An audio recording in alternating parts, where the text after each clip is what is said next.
سيدنا محمد.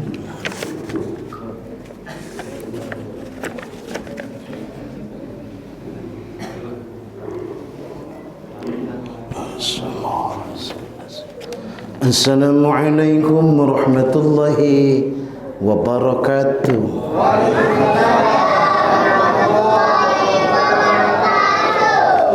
Bismillahirrahmanirrahim. Alhamdulillahillazi hadana lidinihil qawim wa bayyana ala siratihil mustaqim bil ayati wa zikril hakim wa sunnati rasulihil karim. Asyhadu an la ilaha illallah wa rabbul arsyil azim wa asyhadu anna Muhammadar Rasulullah an-nabi rasulul karim. Allahumma salli wa sallim wa barik ala kullihim. Paman ata Allah wa anta rasulah fa huwal faiz as-sa'id wa man a'rada wa tawalla fa huwa fi dhalalil ba'id. Amma ba'd. قال الله تعالى في القرآن الكريم أعوذ بالله من الشيطان الرجيم وما خلقت الجن والإنس إلا ليعبدون ما أريد أن يطعموا الله رزقي ما أريد من رزقي أن يطعمون. الآية صدق الله العظيم. قال النبي صلى الله عليه وسلم في الكتاب الحديث طلب العلم فريضة على كل مسلم والمسلمات. Ma'asyiral muslimin wal muslimat, hadirin wal hadirat, jamaah majlis yang dimuliakan Allah, orang-orang tua saya yang berbahagia. Bikaulina alhamdulillah, malam ini kita atas izin Allah sudah memasuki pertengahan bulan Jumadil Akhir tahun ini. Tidak berapa lama lagi Bapak Ibu, insyaallah pengajian kita ditutup sementara karena masuknya bulan suci Ramadan ya. Bapak Ibu dirahmati Allah, sesuai komitmen yang ada di akhir penghujung 2020 dimintakan kepercayaan kepada saya untuk mengisi pengajian fikih, khusus fikih ibadah ya. Mudah-mudahan Allah mengijabah merahmatinya, amin ya rabbal alamin. Saya tidak mengajarkan itik yang dah pandai berenang ya, tapi kita hanya mengulang kaji. Fikih Bapak Ibu dirahmati Allah adalah satu bahagian bab ilmu yang wajib dipelajari setiap muslim dan muslimat. Mengacu hadis itu, menuntut ilmu itu wajib muslim laki-laki dan muslim perempuan. Fikih bahasa Arab Bapak Ibu dirahmati Allah, fikih itu asal kata faqiha yafqahu fiqhan, artinya paham. Fikih itu artinya paham, fahimtum, paham. Paham akan maksud dan tujuan ayat Allah Subhanahu wa taala untuk perintah ibadah. Itu ilmu fikih. Manfaatnya besar sekali, adalah untuk mengangkat keabsahan amal ibadah hamba Allah kepada Allah sesuai dengan syariatnya Allah, sesuai dengan risalah yang disampaikan Rasulullah, sesuai dengan fatwa dan petunjuk para ulama terdahulu. Tidak ada yang melenceng, sah. Jadi fikih itu membahas hukum yang real, yang nyata. Itu ilmu fikih. Mengangkat amal ibadah itu menjadi sah di mata Allah, itu ilmu fikih. Ilmu tauhid itu mengangkat keimanan, mengangkat sa'zan, waham dan ragu, sempurna iman, itu ilmu tauhid. Ilmu tasawuf adalah ilmu untuk mengangkat keabsahan sahnya nilai ibadah. Pilih salah satu Pak Ustadz, tak boleh. Kami Pak Ustadz nak belajar tauhid aja, tak boleh.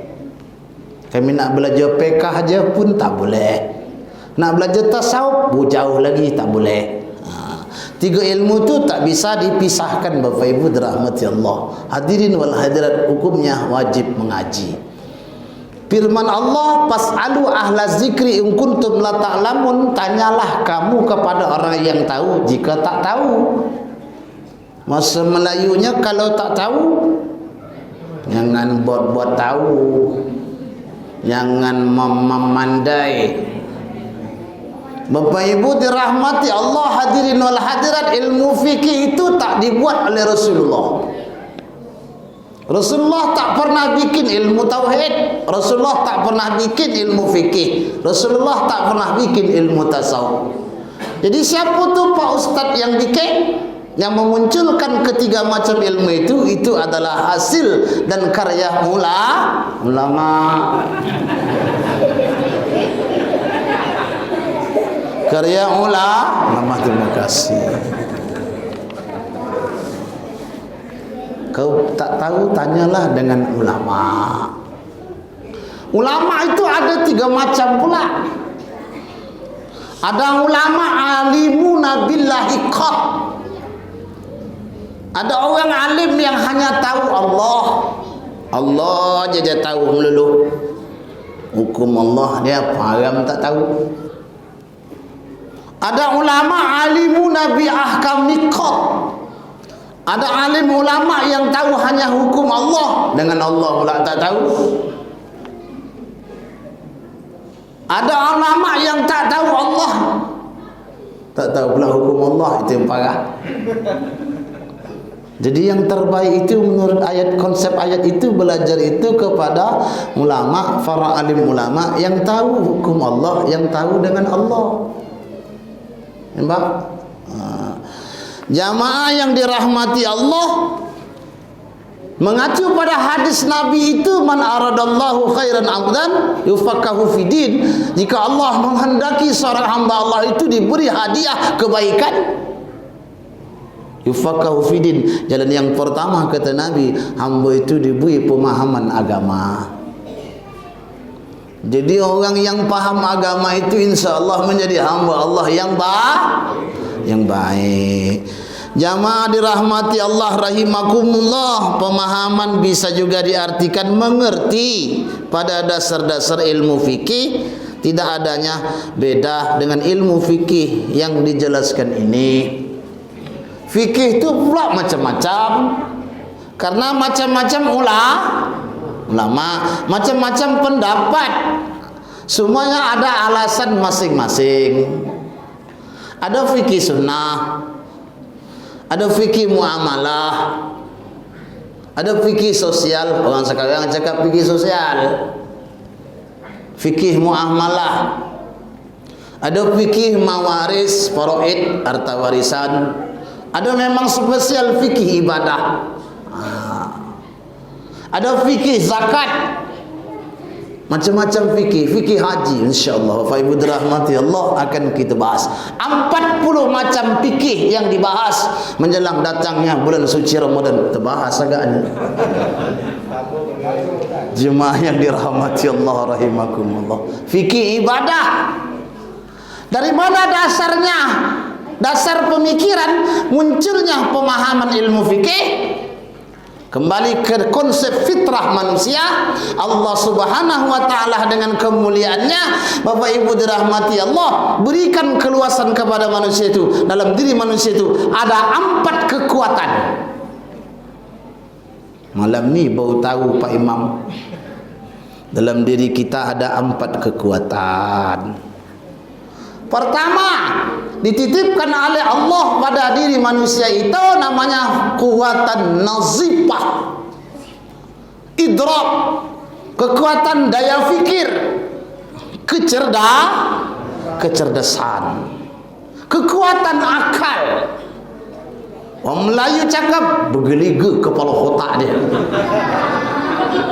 Jamaah dirahmati Allah, kekuatan daya fikir itu Bapak Ibu dirahmati Allah baru sesuai dengan hukum yang Allah turunkan, hanya ditaklukkan dengan ibadah, rubu'ul ibadah, bahagian ibadah.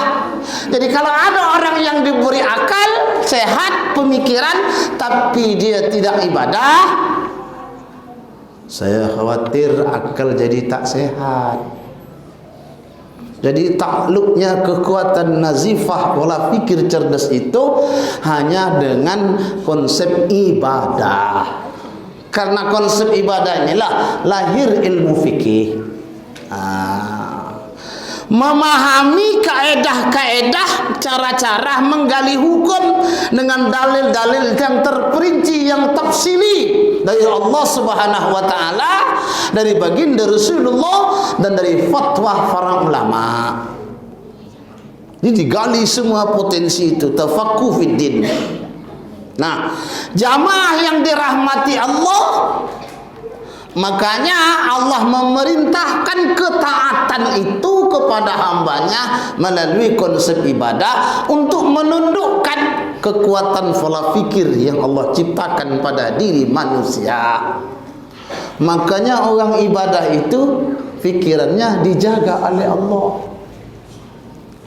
Orang salat insya Allah sehat zahir batin. Amin. Kenapa? Karena kata Nabi, orang salat ketika dia sujud, antara dua kening ini ada satu tempat yang kosong. Ketika sujudnya benar, dalam ilmu fikih syarat sujud itu 9. Jika itu dilakukan ketika sujud, maka ruang kosong tadi diisi oleh darah.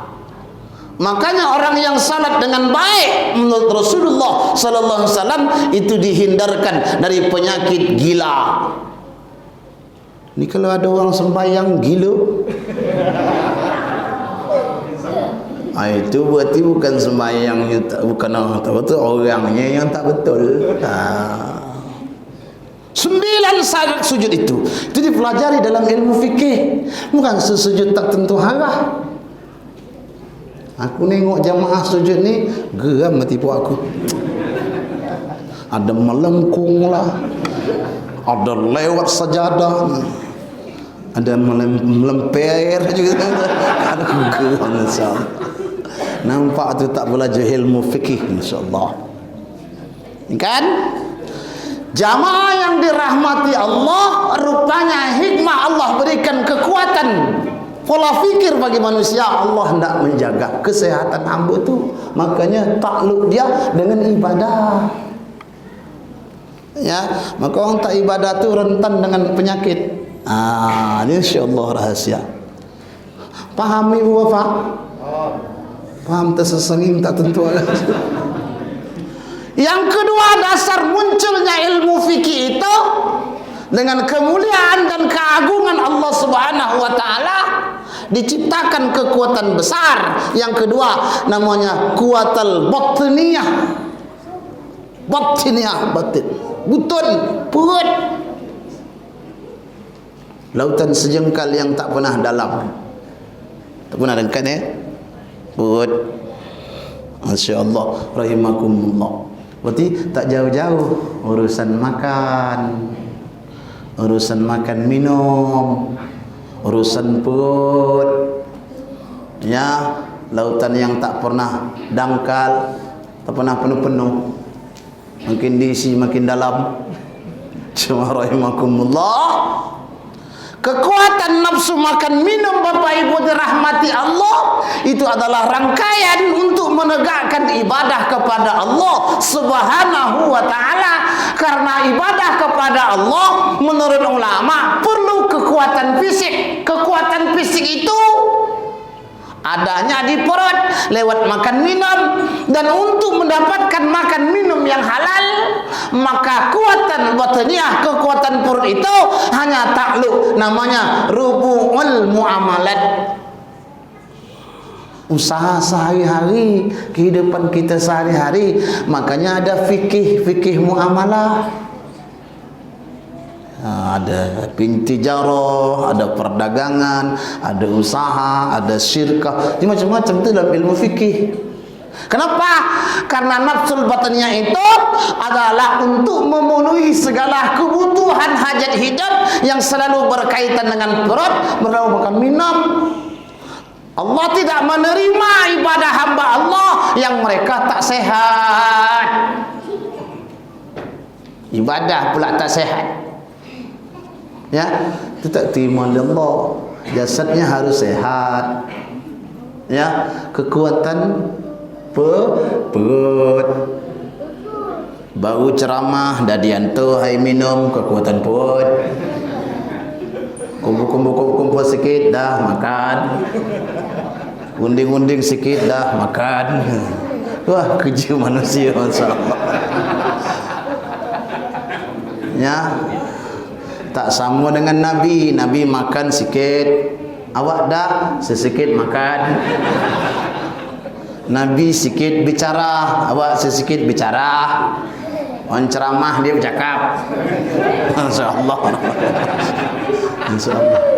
Nabi sikit tidur, awak dah sesikit tidur. Ada ustaz tengah ceramah dia tidur, ada. Rahimahumullah. Kekuatan perut. Karena ibadah ini konsepnya ditegakkan dengan baik, dengan maksimal, perlu adanya kekuatan fisik. Kekuatan fisik itu takluk kepada rubu'ul muamalat. Pekerjaan kita sehari-hari, usaha kita sehari memenuhi kebutuhan hajat hidup. Ya. Lanjut, paham tak paham terserah.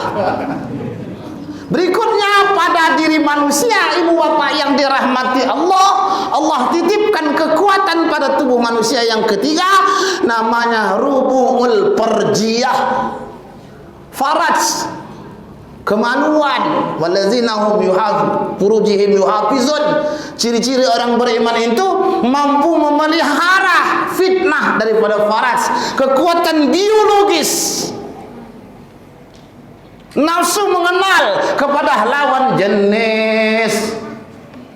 Dah berubah suara anak aku dah garau dah pandai bersesolek, dah pandai berkemas, tak lekang dari cermin kan, dah kenal lawan jenis, suara dah berubah. Yang anak-anak perempuan bentuk badannya pun dah berubah. Masya Allah. Yang laki-laki pita suaranya dah pecah. Kenapa? Itu semua dorongan kekuatan biologis. Dalam hukum Islam, Bapak Ibu yang dirahmati Allah, dalam ilmu fikih, semuanya dalam ridha Allah Subhanahu wa taala. Jika kekuatan faraj kemaluan itu hanya bisa disalurkan dengan fikih yang namanya fikih munakahat. Fikih nikah kawin. Perkahwinan, pernikahan itu diatur oleh ulama fikih berdasarkan ayat Quran dan hadis-hadis baginda Rasulullah sallallahu alaihi wasallam dengan dalil-dalil yang tafsili, dalil-dalil akal dan dalil nakli. Namanya ilmu fikih munakahat. 4 SKS belajar, Pak. Ya, lanjut dengan fikih ahwalus sahsiah tentang rumah tangga. Itu semua diatur dalam fikih munakahat, mencari jodoh segala macam. Bapak Ibu dirahmati Allah, dari urusan menikah sampai melahirkan, sampai menegakkan rumah tangga, sampai meninggalkan rumah tangga, itu semua Bapak Ibu dirahmati Allah, fikih munakahat. Kata Nabi, kau jangan melamar anak gadis orang yang sudah dilamar oleh orang lain. Di mana hadis terdapat? Dalam kitab fikih munakahat. Kata Nabi, Bapak Ibu dirahmati Allah, hadirin wal hadirat, perempuan yang ditinggal mati oleh suaminya, maka dia harus melepaskan dulu masa idahnya 3 bulan 40 hari. Jangan dia keluar rumah, jangan bersolek-solek. Itu di mana dapat? Bahagian dari fikih munakahat, ahwalus sahsiah. Ibu-ibu baru janda ditinggal mati suaminya, tak sama dengan istri-istri yang masih punya suami. Belum habis masa idah perceraiannya, laki-laki haram hukumnya melamar ibu janda yang baru ditinggal mati suaminya karena dalam keadaan sedih. Ini tidak, baru semalam suami meninggal, dia tak lengah lah ke pasar. Marahimakumullah. Bangkit semangat mudanya balik macam anak gadis, meloyo teka aku. Nampak? Karena dia tak tahu fikih munakahat. Kadang kalah pula anak gadis aku tengok. Awak nak pergi ceramah dipotong. Ini ibu janda tak tahu fikih munakahat. Untunglah Masjid Jamiatul Wasliyah buka fikih munakahat. 40 rubuk, 40 bahagian, 40 cabang fikih munakahat. Maka waktu diberi sampai bulan puasanya Pak, Bismillahirrahmanirrahim, tentang cerai, rujuk, talak, ini semua fikih nikahan. Ya. Terakhir, ini besar kisah. Allah titipkan pada diri manusia kemuliaan yang keempat, kekuatan namanya kuatal ghadibiyah. Ghadibiyah, ghadab, marah, emosi. Segala sesuatu yang tak berkenan di hati, tersimpan di lubuk hati, jika ia meledak namanya ghadibiyah. Ghadibiyah itu bahasa sekarang namanya kriminal, jinayah. Maka dibuatlah, takluklah kekuatan emosi marah itu tadi dengan nama fikih, namanya fikih jinayah. Hukum bunuh-bunuhan itu macam mana dalam Islam, itu dikaji Bapak, 40 cabang juga. Masa aku mau 40 tahun ngaji PK ni, Masjid Jamiatul Wasliyah ni, ya.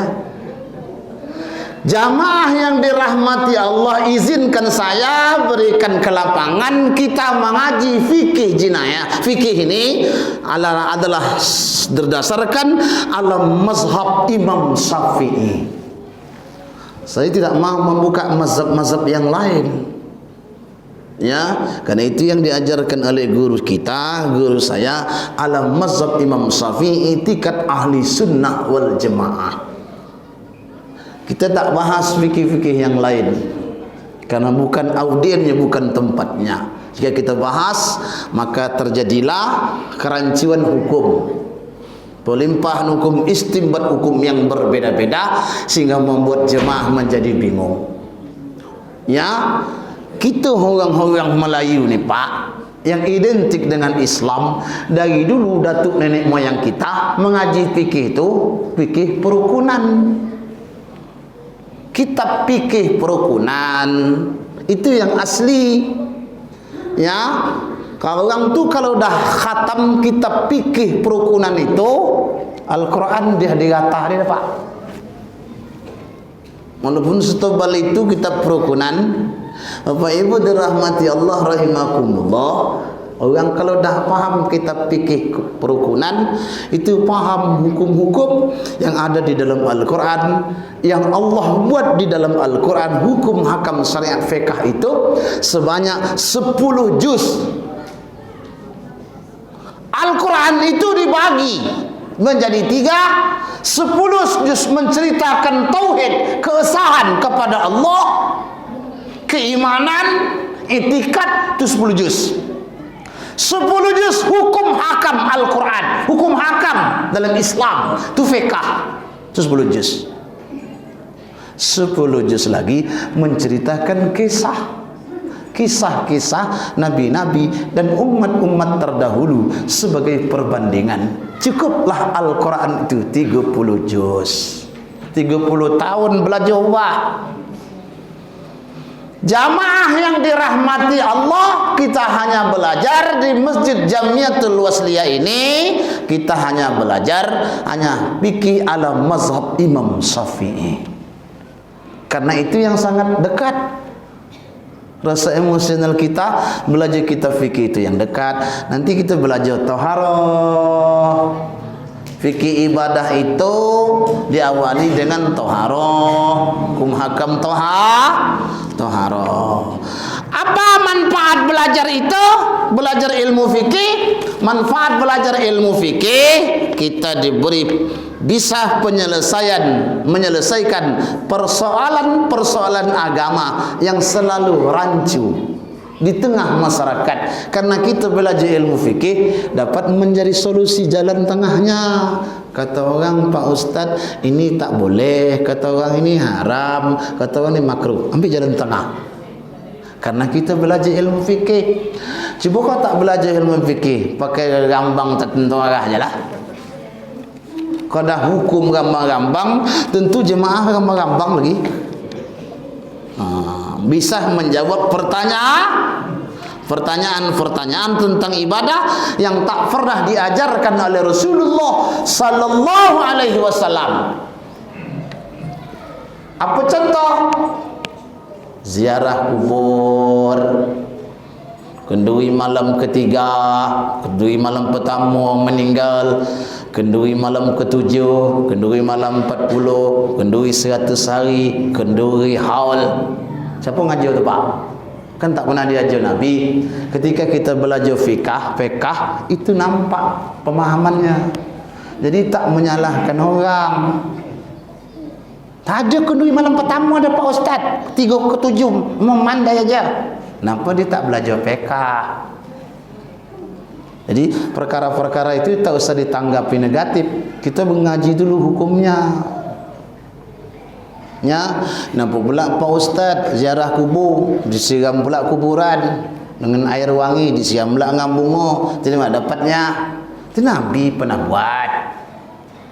Nabi balik ceramah, dibuka pandangan dan pendengaran oleh Allah Subhanahu wa taala melintasi kuburan. Ada 2 kuburan yang sedang disiksa oleh Allah Subhanahu wa taala. Satu kuburan karena selalu waktu hidup arwah ni dulu selalu umpat keji, jadi disiksa oleh Allah. Satu kuburan lagi karena istinjaknya tidak selesai, tidak sempurna. Itu kan dalam PK. Karena Nabi melihat betapa dahsyatnya penghuni kubur sedang disiksa oleh Allah, maka spontanitas saja Rasulullah mengambil pelepah kurma, disiat, dibelah 2, ditancapkan di atas 2 kuburan. Sahabat tanya, apa dia buat Nabi? Aku dilibatkan Allah, ni penghuni kubur sedang disiksa oleh Allah. Aku letakkan 2 pelepah kurma itu agar selagi pelepah kurma itu masih basah, penghuni kubur dapat syafaat, dapat bantuan. Tanamlah bunga kemuning, bunga raya tempat awak. Kerana pelepah kurma tak ada, biji kurma adalah. Ya kan? Dibuatlah batu ninsan, Bapak Ibu dirahmati Allah. Ini sikit haram, batu ninsan haram lah, anu haram lah, pusara haram. Nabi pernah buat. Pergilah kita ziarah ke kubur, diraciklah bunga-bunga cantik-cantik. Agar disiramlah kuburan itu. Dan selagi bunga itu masih basah, airnya meresap ke kuburan, penghuni kubur dapat syafaat. Dari mana hadis itu? Dari Rasulullah. Siapa yang mengolah? Ulama fikih.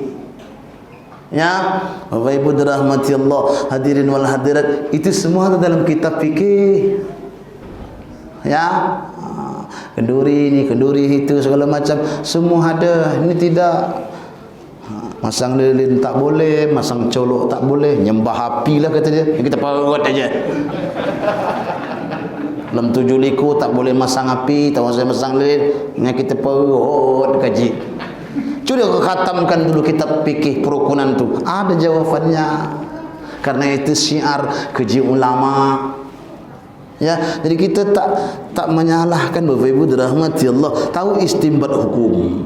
Ya, jamaah dirahmati Allah, kalau kita mengaji ilmu fikih karangan ulama-ulama fikih, Bapak Ibu dirahmati Allah, selamat dari amalan yang sia-sia.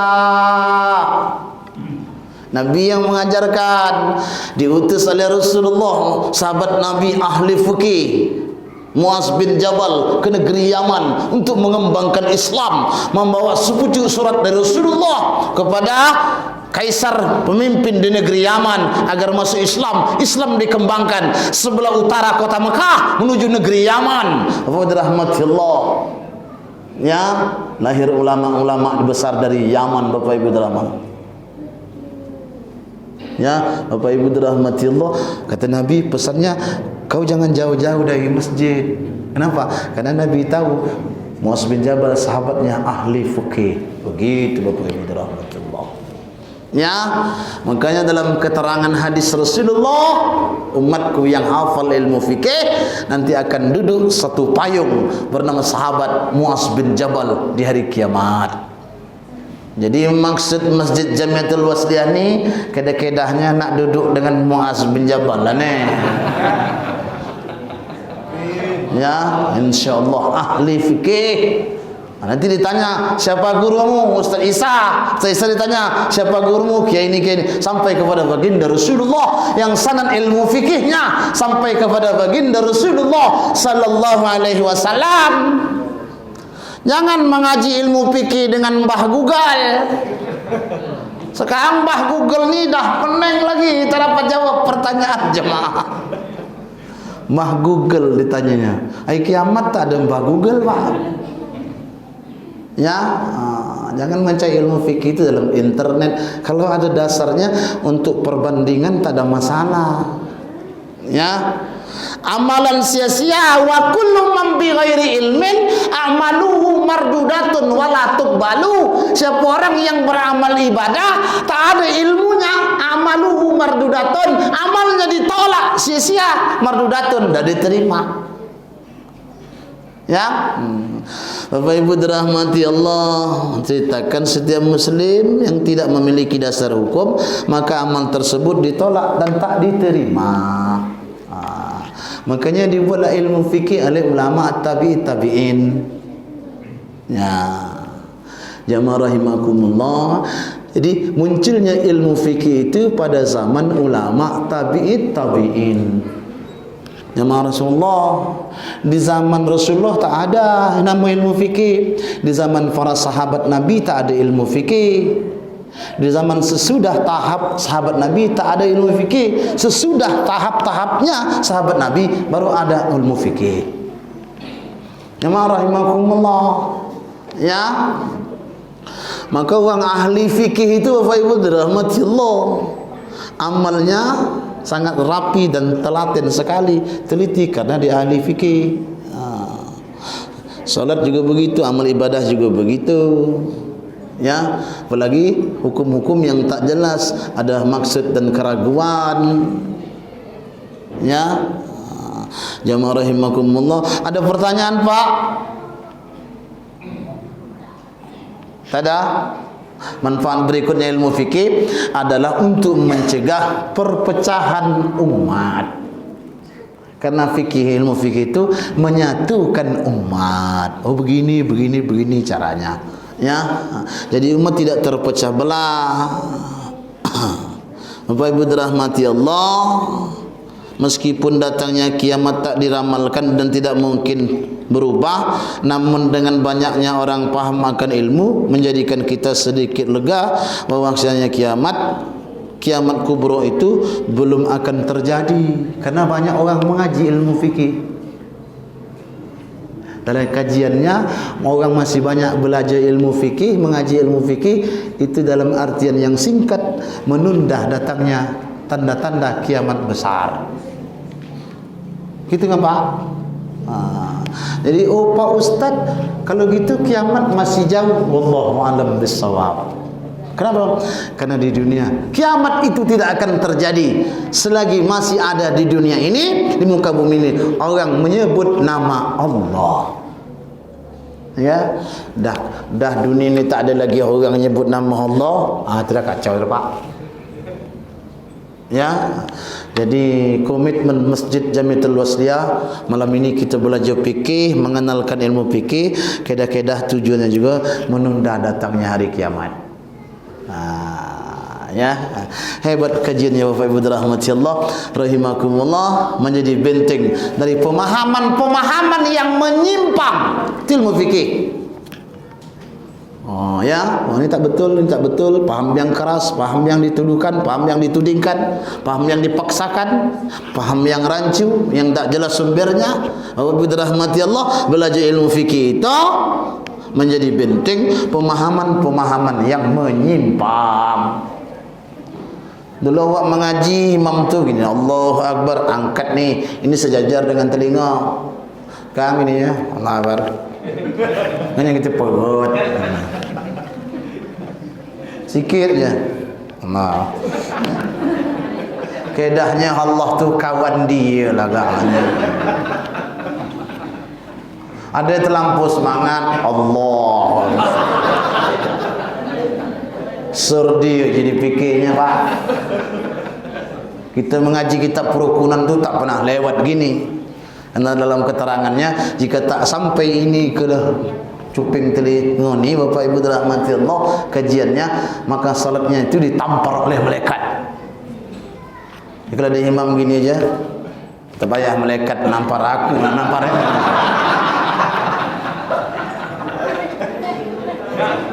Kadang terlampau Allahu Akbar, sur dia aja, ni tak dipikir kanan bangun aja. Ini ilmu fiqh insyaallah. Ya. Najis juga begitu, ketika istinja itu juga diajarkan dalam ilmu fikih. Indah Pak, belajar ilmu fikih itu memperindah ibadah kita kepada Allah Subhanahu wa ta'ala. Paling tidak kita dimasukkan ke dalam kelompok orang-orang yang diberi kebaikan oleh Allah Subhanahu wa ta'ala. Selamat tahniah. Kita belum mengaji lagi Pak, ini baru perkenalan aja kedah-kedahnya. Ya, untuk tahap pertama tunggulah bulan depan. Terima kasih atas segala perhatian. Mohon maaf di atas segala kekurangan. Wallahul muwaffiq ila aqwamit thoriq. Assalamualaikum warahmatullahi wabarakatuh.